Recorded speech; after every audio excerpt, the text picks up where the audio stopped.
আমি অহা ফাইনেন্সিয়েল ইয়াৰত এই ৰাস্তাটো ধৰিম, তেতিয়া আপোনালোকৰ সুবিধাটো সব কমপ্লিট হৈ যাব। কথা হৈছে ইতিমধ্যে ইএম ডাঙৰীয়াই ক'লে যে আমাৰ বাথৌ মন্দিৰৰ কাৰণে 5 লাখ টকা তেখেতে দিব। এই বছৰ আমি BTRত আলাৰী চেৰাং বুলি এটা বিথাংখী এটা লৈছোঁ, এটা আঁচনি। এই আঁচনিৰ দ্বাৰা 600তকৈ অধিক বিভিন্ন মন্দিৰবিলাকত আমি 2 লাখ কৰি টকা ঠিক কৰা হৈছে। 2 লাখ টকা সবে পাব। আমি চেষ্টা কৰি আছোঁ দুৰ্গা পূজাৰ আগতে দিবৰ কাৰণে। এই সমষ্টিটো নিশ্চয় আমাৰ ইএম ডাঙৰীয়াই বহুতখিনি মন্দিৰ থানচালি এইবিলাক সিলেকশ্যন কৰি দিছে। যিখিনিয়ে দিছে, যিটো লিষ্ট আহিছে সেইটো দুৰ্গা পূজাৰ আগত আমি দিবলৈ এইটো চেষ্টা কৰি আছোঁ।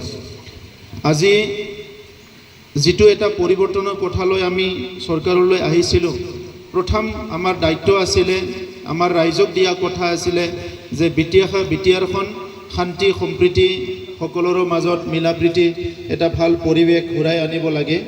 আৰু আজি কোকৰাঝাৰৰ পৰা ওদালগুৰিলৈকে সকলো ৰাইজে অনুভৱ কৰিছে যে BTR অঞ্চলত সবে শান্তি সম্প্ৰীতি আৰু নিৰাপত্তা পুনৰ ঘূৰাই পাবলৈ সক্ষম হৈছে।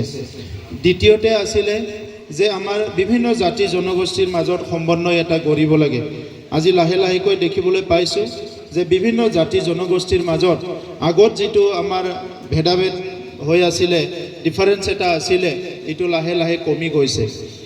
BPFৰ সময়ত বড়ো অবড়ো এটা তেনেকুৱা এটা সংঘাতৰ পৰিৱেশ এটা আহিছিলে, কিন্তু সেই পৰিৱেশবিলাক লাহে লাহেকৈ দূৰ হৈছে।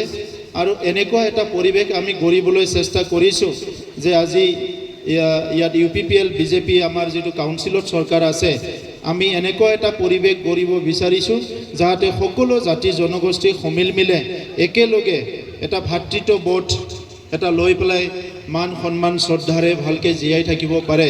তেনেকুৱা এটা পৰিৱেশ গঢ়াৰ কাৰণে আমি আগবাঢ়ি আছোঁ। মুদৈবাৰী সমষ্টিত বহুতখিনি সমস্যা আছিলে।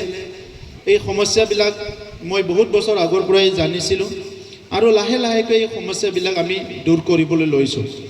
ইয়াৰ ভিতৰত কালাইগাঁও টাউনত এটা আমাৰ গেষ্ট হাউচ এটা হ'বলৈ গৈ আছে, প্ৰায় 2 কোটি টকা আমাৰ টেণ্ডাৰ হৈ গ'ল, এটা গেষ্ট হাউচ হ'বলৈ গৈ আছে। কালাইগাঁও টাউনৰ ৰাস্তা বহুত বেয়া আছিলে, এই ৰাস্তাটো আমাৰ ইএম ডাঙৰীয়াৰ ইনিচিয়েটিভত নিৰ্মাণ কৰা হ'ল। আৰু কালাইগাঁও সমষ্টিত ইতিমধ্যে তেখেতে ক'লে যে 15 কিলোমিটাৰ, কিমান 15টা স্কিম 17টা ৰাস্তা ইতিমধ্যে নিৰ্মাণ কৰা হৈ গ'ল। আৰু এই বছৰো গুডউইল প্ৰজেক্টত আৰু বহুখিনি ৰাস্তা হৈ আছে।